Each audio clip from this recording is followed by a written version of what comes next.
We're in Upper Lawrenceville talking to Deirdre Kane. Deirdre, thank you for being here. Sure, thanks for having me. Cool. Tell me, so you are involved in so many things, I can't even remember. It's like the list goes on and on. Yeah, sort of. But you're an active community member. Yes, absolutely. Okay, so tell me about some of the community, memberships that you have, some of the things that you run. Sure. So I sit on the board of Lawrenceville United. I am the acting secretary, but I also sit at the board level, the housing committee where we address vacant lots and blighted houses. And I also just joined the fundraising committee. So we're going to be having a fundraising for Lawrenceville United this year, first time. But most importantly, my favorite thing that I do is run the community gardens in the neighborhood. And I've been doing that for 6 years. Yeah, and you run at least two that you told me about, right? Yep. So tell me about those. Sure. The first one was started, it's actually inside the Allegheny Cemetery, which is a really neat thing. One of our local banks, Allegheny Valley Bank, wanted to have community reinvestment. So one of the women on the board was a gardener, and she had a connection with the cemetery, and they started at this point, about 8 years ago. I wasn't involved for the first 2 years, and then stumbled upon it through a friend of mine, Cleo. And once I started getting involved, I saw it as potential for the neighborhood. Yeah. And so it wasn't very coordinated at the time. It was just sort of bang volunteers whenever they could. With the help of a good friend of mine, Renee Gottschalk, she put us in contact with Grow Pittsburgh, and we were awarded a city growers program. So under Grow Pittsburgh, we were funded for 2 years. They gave us support, seedlings. They helped us map out the space to be more efficient in our growing. Yeah. And then we graduated from that program 2 years ago. We've been on our own for 2 years. Have about 10 great neighborhood volunteers that actually depend on it. A lot of them are vegetarians, so it's a local food source that they really appreciate eating. A lot of the folks that live in this neighborhood, our new neighbors, I'll call them, tend to be very like-minded in the fact that they like local, purchasing anything local, you know? So if they can, a lot of times their apartments, they can't really grow anything. So this offers them opportunities to have fresh local food. We do it in a sweat equity. So if you come and work, you share in the harvest. So we've been doing that for the past 6 years really successfully. And then we just, through the help of Lawrenceville United and through the city's Beautify Your Block program, we were able to fund a new garden in the neighborhood. Last year was our first year. It's up in 10th Ward on McCandless and Natrona. It used to be 3 houses that were blighted. They were knocked down, which became 3 vacant lots, which were blighted, and people were parking their cars on them. So after we got the mayor's initial grant, we bought some wood and last year started gardening.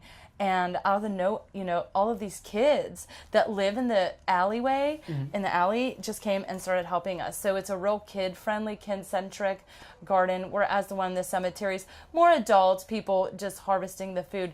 This one was more about kids and education and introduction to growing to these kids. So luckily enough, Grow Pittsburgh, we applied for an application to be another city growers, and they funded us again for 2 years. So now we have this is our first year.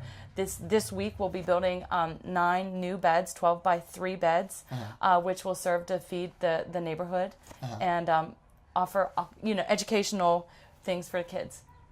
Grow Pittsburgh's really giving you like actual seed money. Yeah, they're actually giving us seed money and seeds and starts, and I can't even rave about them enough, and the dedicated workers that they provide to us. One of the fellows who works for Grow Pittsburgh just happens to live in Lawrenceville. So he's helping us, he said he'll help us keep an eye on it. It's just really exciting. Growing our food is one of the biggest things that we can do for our neighborhood, I think. Plus, because your neighbors, when you get involved with like the land, you're actually like, it's because we talk about like the area, right? Like Lawrenceville is an area, and getting people like their hands involved with the dirt and the actual land helps people get a connection, build a connection of not only that actual dirt, but like the area and the land absolutely. And like the neighborhood, and become a stronger community and be able to benefit from that. Absolutely. And I'm hopeful because the folks in the alley who, with the kids mostly that we engage in on a weekly basis, they may not have met some of the people that come and volunteer with us at the cemetery garden. So it's really like meeting people, as well as like getting familiar with the land and being part of the fabric of Lawrenceville. I'm hoping that's what we're doing. That's an interesting subject also, is the people and the other kinds of people. So like there's lots of different types of people. Yes. There's a lot of diversity. There's a lot of different groups of people. What kinds of people do you find in Lawrenceville? Well, I guess though, I don't know if we call them like original Lawrencevillians or old timers, folks like my parents and my aunts and my uncles that have, that were born and raised here back in, 50s, 40s, 30s, and just sort of stayed. So like, that's like the original Lawrenceville group. Yeah. And then we had, I can speak more directly to Upper Lawrenceville as opposed to the Greater Lawrenceville, because that's where my experience is and where I've lived. And then in the 90s, we had some new residents come in that were perhaps from close neighborhoods. There was some low-income housing that was... they got rid of it in East Liberty, and some of those new neighbors came into the neighborhood, and they were folks that... weren't familiar to each other. Like they were definitely more of a low income. Not that Lawrenceville had, we've always had varied income levels, but it was just a new kind of folks that moved into the neighborhood. Right. In the fact that we started seeing some violence that we'd never experienced in Lawrenceville. There's always your typical, break-ins and car thefts, but we had things in the 90s, particularly like shootings, drive-by shootings, things that, we'd never experienced. And then, Lawrenceville United worked really hard for public safety, and we were able to get funding from the government for weed and seed and really tackle the issue of like drug dealers and these kinds of folks that maybe weren't as agreeable to the neighborhood or as productive in a positive way to the neighborhood. Yeah. So after a little dip in the 90s, when people started to feel safe again, a new influx of people started coming. Young urban professionals are now moving into the neighborhood. I don't use this word lightly. I haven't found another word to say.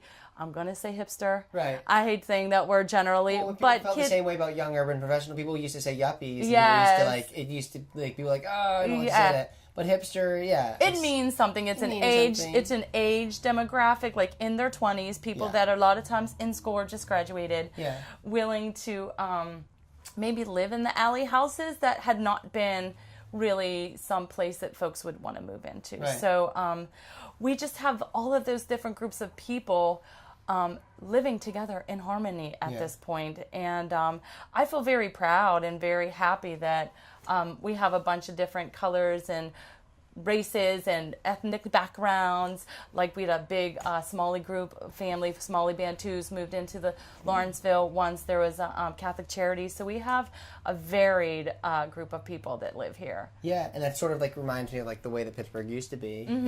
Also like with all the different transplants, immigrants like coming in and then working together and making a community. Oh, absolutely. Yeah. It is. That's a good point. Yeah. I like that. Is there any still like industrial roots? Like from Lawrenceville used to be like somewhat industrial, right? It's still industrial. I mean, all you have to do is like look back here and just see some of the industry that we still have. We just had, we are revitalizing 10th Ward. It's like the last on the list for community investment. Lower Lawrenceville was first. Central Lawrenceville sort of always had its footing, whereas Upper Lawrenceville 10th Ward sort of the money never came this way. The development never was coming this way. Right. The perception was it wasn't safe. Right. But in these community meetings that we're like, hey, what do you guys want 10th Ward to be? What kind of businesses do you want here? Yeah. We had to come to the terms with, we're never really going to have a lot of riverfront access because there is industry.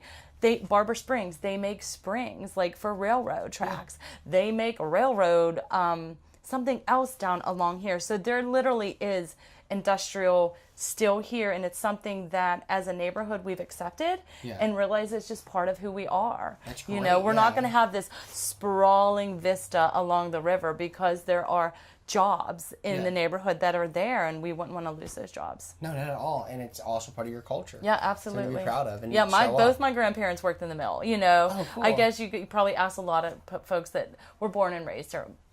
Mills. There were mills all along. How many generations do you go back to Pittsburgh? Just my Well, four. Yeah, my grandpa's parents. Okay, great grandparents. Yeah. Wow.